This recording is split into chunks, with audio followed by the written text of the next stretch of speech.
When you buy or sell a car in a private sale, the title needs to be transferred to the new owner. Here's how to do it step by step.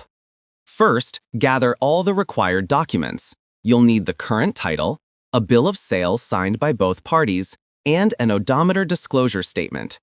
In some states, you may also need extra paperwork, like an emissions test result. Next, fill out the title transfer section on the back of the title. Make sure all the details are accurate: names, addresses, signatures, the sale price, and the date. Any mistake here can cause delays, so take your time and double-check everything. After that, take your paperwork to your local DMV. Some states let you handle this online or even by mail, but the process depends on where you live. If appointments are required, make sure to schedule one in advance. Once at the DMV, you'll need to pay the title transfer fee, sales tax, and registration costs.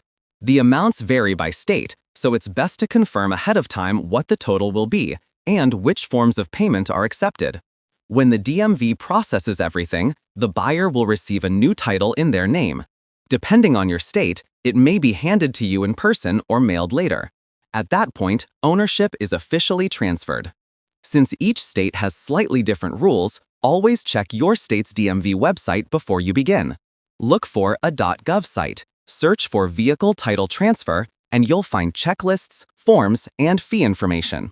If you run into a unique situation, like inheriting a car or replacing a lost title, your local DMV office can walk you through what's required.